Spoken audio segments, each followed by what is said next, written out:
बिस्मिल्लाहिर्रहमानिर्रहीम। एक शख्स आया, रुफ़ाए नखास नाम है, शेख ताइफा शेख तूसी रहमतुल्लाह ताला अलैह। जानते हो ये कितनी बड़ी हस्ती है, कितना बड़ा मकाम है शेख का। मिल्लत तशय्यो की कुतुब अरबा में से 2 किताबें शेख ने लिखी। जो लोग गए हैं वो गए हैं, जो नहीं गए इस जिक्र के तुफैल करीम करबला आप सबको अपने रोज़े पे हाज़िरी का शरफ अता फरमाए। मेरे दोस्तों याद रखना, जो गए हैं उन्होंने देखा है। अभी अगले लम्हे उनको पहुंचाता हूं कि जब आप नजफ जाते हैं, नजफ, तो अगर आपकी बैक रोज़े की तरफ हो, यानी आप बाहर खड़े हो और आपकी पुश्त रोज़े की तरफ हो और आपका चेहरा वादियुस सलाम की तरफ हो, वो शारा कहलाती है शारा तूसी, और वो दरवाज़ा कहलाता है बाब तूसी। ठीक है, जो गए हैं वो पहुंच गए उस मकाम पे। सामने वादियुस सलाम है, पुश्त पे मौला का हरम है, और अगर आपका फेस हरम मौला की तरफ हो तो पुश्त पे आपके वादियुस सलाम। वादियुस सलाम दुनिया का सबसे बड़ा ग्रेवयार्ड, सबसे बड़ा कब्रिस्तान है।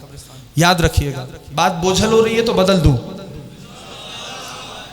मेरे दोस्तों, मेरे अजीजों, चेहरे गरीब ज़हरा सलामत व आबाद रखे।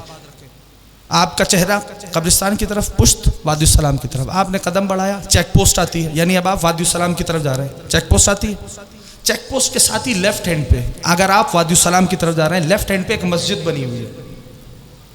ठीक है, लेफ्ट हैंड पे मस्जिद, वहां शेख बैठ के काम किया करते थे, शेख तूसी। ये बतला रहा हूं अपने दोस्तों को कि हस्ती कितनी बड़ी है। उस दरवाजे को बाब तूसी कहते क्यों है? काश के मौला मुझे तौफीक दे और मैं अपने दोस्तों के, जवानों के दिलों में ये बात उतार सकूं इस दुआ के साथ। देखो, तौफीकात बहुत कीमती हैं। तौफीकात तलब किया करो कि मौला हमसे तौफीकात को सल्ब ना करना। तौफीकात बहुत कीमती है। तौफीक है तो कदम मजलिस अज़ा में आता है। ठीक है ना? तो अब उस दरवाजे को आप शेख वहां बैठ के काम कर रहे थे। जाहिर सी बात है, दीन आले मोहम्मद, उलूम आले मोहम्मद की तरवीज का काम। एक शख्स आ गया, कहने का शेख यहां बैठे बैठे तुम हर वक्त काम करते रहते हो, क्या मौला के हरम में भी जाओ? बस उस दिन थोड़ा शेख ने जुमला सुना, मिजाज कुछ था, कलम को कागज पे रखा, हरम मौला की जानिब देखा, आवाज दी अस्सलाम अलैकुम आमिरुल मोमिनीन। वहीं से बैठकर उस मीनार से आवाज आई, व अलैका सलाम या शेख। यह है मकाम। अब समझ आया शेख तूसी शेख ताइफा रहमतुल्लाह ताला अलैह कितनी बड़ी हस्ती है। 2 किताबें लिखी कुतुब अरबा में से, 2 किताबें कुतुब अरबा मज़हब तशय्यो की 4 पिलर किताबें मजबूत तरी, जिन्हें कुतुब अरबा का उनमें से 2 शेख तूसी ने लिखी। तो शेख ने अपनी एक किताब मिसबाहुल मुतहज्जिद में लिखा है, तो जो है सबकी, मिसबाहुल मुतहज्जिद में लिखा शेख ने। क्या लिखा? का रावी है रुफ़ाए नखास। अब इतनी डीपली जाके मैंने हवाला अपने जवानों को, अपने दोस्तों को बतलाया। रुफ़ाए नखास, रुफ़ा कहता है कि एक रोज़ मैं अपने छठे मौला की खिदमत में हाजिर हुआ। सरकार सादिक़ आले मोहम्मद इमाम जाफ़र सादिक़ अलैहिस्सलातु वस्सलाम सल्लल्लाहु अलैहि मोहम्मद। एक और बेहतरीन अंदाज से दरूद भेजी अज़मत आले मोहम्मद पर। अहसनतुम सल्लल्लाहु अलैहि मोहम्मद व आले अहसनतुम। मेरे दोस्तों, मेरे अज़ीज़ों, रुफ़ा कहता है मैं मौला की खिदमत में आया, मौला को सलाम किया। मौला ने रुफ़ा की तरफ देखा, या हुसैन मुझे क़ुव्वत अता कर कि मैं अगर एक जवान के दिल में भी मारफत हुसैन की एक शमा रोशन कर सका। खुदा की कसम, पूरी ज़िंदगी एक तरफ, ये एक अमल एक तरफ, मारफत हुसैन में इजाफ़ा हो जाए। खुदा की कसम बहुत लुत्फ़ है जीने का, फिर मरने का तो लुत्फ़ है ही है, जीने में बहुत लुत्फ़ है। ठीक है ना? रुफ़ा कहता है मैं मौला को सलाम करके हाजिर हुआ और मैंने कहा मौला सलाम अलैकुम। मौला ने जवाब सलाम दिया, वालेकुम सलाम या रुफ़ा। मौला ने रुफ़ा की तरफ देखा, कहा अमा हजस्त अलान, ए रुफ़ा इस साल तूने हज नहीं किया? रुफ़ा कहता है सरकार इस दफ़ा मैं मुस्तती नहीं था कि मैं हज पे जा सकूं। मुस्तती नहीं था, मुस्तती तो समझते हो ना, यानी इस्तिताअत नहीं थी कि हज पे जा सकूं। अब सुनना जो जनाब रुफ़ा ने फरमाया, अल्लाह करे उसी क़ुव्वत से मैं पहुँचा सकूँ। रुफ़ा नख़ास कहते हैं मौला से, लेकिन मौला वलाकिन्नी अर्रफ़्तु इंदा क़ब्रिल हुसैन, या हुसैन मुझे क़ुव्वत अता करे। देखो भाई, इन मौज़ूआत पे बोलना जुए शीर लाने के बराबर है, ठीक है ना। अब महसूस करना, दाद खुदा की कसम मिंबर पे बैठा हूँ, बहुत दाद मिल गई, बहुत दाद मिल गई, पूरी दुनिया में इस जिक्र के तो फैल गया, बड़ी दाद मिल गई। लेकिन अब जैसे भी सुनना, इन समातों से नहीं, इधर से सुनना। रुफ़ा कहता है वलाकिन्नी अर्रफ़्तु इंदा क़ब्रिल हुसैन। मौला ने क्या पूछा था, ए रुफ़ा तूने इस बरस हज नहीं किया? रुफ़ा कहता है मौला इस्तिताअत नहीं हुई, मुस्तती नहीं हुआ कि हज पे जा सकता। वलाकिन्नी अर्रफ़्तु इंदा क़ब्रिल हुसैन, लेकिन मेरे मौला मैंने अरफ़ा हुसैन की कब्र पे किया है। या हुसैन या हुसैन या हुसैन या हुसैन, ए मेरे मौला लेकिन मैंने अरफ़ा क़ब्र अबा अब्दुल्लाह अल हुसैन पे किया है। पर जैसे ही मेरे मौला ने जुमला सुना तो अब मौला का फरमान सुनो। मौला कहने लगे, ए रुफ़ा जितना मिना में रहने वालों ने हासिल किया तूने भी उतना ही हासिल किया है। अल्लाह अकबर, या अली या अली या अली मौलाना। ए रुफ़ा तूने उससे कम हासिल नहीं किया, जो अहले मिना को मिला है तुझे भी उतना ही मिला।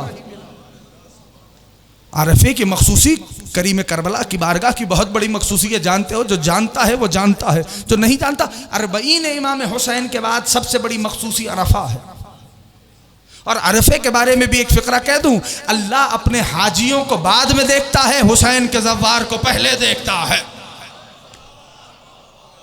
अब ये तो करीम करबला के मामलात हैं दोस्तों। इख्तियारात हुसैन पे कभी मौला ने तौफीक दी तो बात करूंगा, कि ज़माने को समझ आए कि करीम करबला के इख्तियारात क्या हैं। एक फ़िक्रा कह देता हूँ, चलो कहीं दिल में बात ना रह जाए कि मौलाना ने छुपा लिया, तो सुन लो। एक फ़िक्रा कहता हूँ। देखो जितने यहाँ माँ बाप बैठे हैं, खुदा उनका साया उनके बच्चों पे कायम रखे। तुम जिक्र हुसैन सुनने आते हो, खुदा तुम्हारे बच्चों को सलामत व आबाद रखे। मेरे दोस्तों, मेरे अजीज़ों, याद रखना, पेरेंट्स की जितनी इस्तिताअत होती है, देखो प्रैक्टिकल हो के इसलिए मिसाल दे रहा हूँ ताकि तुम कनेक्ट हो सको, दोस्त मेरे जवान कनेक्ट हो सकें, उस बात को समझ सकें। पेरेंट्स की जितनी इस्तिताअत होती है वो अपने बच्चे को उस अंदाज के सफ़र कराता है। यानी सैर के लिए बच्चा अगर रो रहा है तो उसको जिसकी जितनी इस्तिताअत है उस मकाम पे कोई पार्क लेके जाता है, कोई मॉल्स में लेके जाता है, कोई कहीं लेके जाता है। हर माँ बाप अपनी इस्तिताअत के मुताबिक अपने बच्चे को, है ना, ऐसा करते हैं। यानी इवन उनको अगर टॉयज़ भी देने हैं तो पेरेंट्स की जो इस्तिताअत होगी उसी इस्तिताअत के हवाले से अपने बच्चों को खिलौने देते हैं। एक रोज़ तारीख़ बतलाती है, करीम करबला की आगोश में शहज़ादा अली अकबर मौजूद थे। सुन लेना, मसाइब नहीं पढ़ा, सिर्फ एक फ़िक्रा कह रहा हूँ ताकि रुख बतला सकूँ, वापस जाऊँगा। जनाब अली अकबर करीम करबला की आगोश में, जब आगोश में है तो इसका मतलब कमसिन है, ठीक है ना, समझ गए। अचानक से, अच्छा करीम करबला ख़त के जवाबात तहरीर फरमा रहे हैं, अचानक से जनाब अली अकबर का सर ढलका। जैसे बच्चा गोद में होता है, उसकी आंख लग जाती है, सर ढलक जाता है, ढलकता है नहीं ढलकता है ना, बस शहजादे का सर ढलका। अब करीम करबला ने फरमाया, कल्लिम हबीबी ला तनम वज़हुक लियुजला कुल्ल गम इमशी माई नहवस समा। लो तुम्हारे लिए दे रहा हूँ मौजू, इमशी माई नहवस समा, इमशी माई नहवस समा उसरी का लौहन वल कलम कमरुन वयूहुल लौबतुक इन शिअत रुद्दा अव इख्तरम। करीम करबला अपने बच्चे को कह रहे हैं, कल जनाब अली अकबर को, कल्लिम हबीबी ला तनम। ये बात जहन में रखना, पेरेंट्स की जितनी इस्तिताअत होती है बच्चे को उस जगह सैर कराने लेके जाते हैं, है ना ऐसा। करीम करबला फरमाते हैं, कल्लिम हबीबी ला तनम, ए मेरे जाने पदर अकबर, ला तनम सोना नहीं, बाबा की जान, बाबा से बात करो। वज़हुक लियुजला कुल्ल गम, ए जाने पदर जब तुम मुस्कुराते हो, मुझे नहीं पता, मैं फ़िक्रा पेश करता हूँ, जब तुम मुस्कुराते हो तुम्हारे बाबा के हर गम टल जाते हैं। शहज़ादा अली अकबर के लिए करीम करबला ने फ़िक्रा फरमाया, जब तुम मुस्कुराते हो जाने पदर तो तुम्हारे बाबा का गम टल जाता है। अब पेरेंट्स की इस्तिताअत के मुताबिक बात याद है। अब करीम करबला फरमाते हैं, इमशी माई नहवस समा, ए जाने पदर आओ बाबा की उंगली पकड़ो, बाबा तुम्हें आसमानों पे लेके जाएगा। मैंने तो बहुत आसान किया कि मेरे जवान मेरे साथ सफ़र कर सकें। आओ जाने पे दर इमशिमाई नहवसमा, आओ बाबा की अंगुष्ठ पकड़ो, बाबा तुम्हें आसमानों पे लेके जाएगा। उस री का लौहन वल कलम, आओ तुम्हारे बाबा तुमको लौह कलम की सैर कराएंगे। गरीब ज़हरा सलामत व आबाद रखे।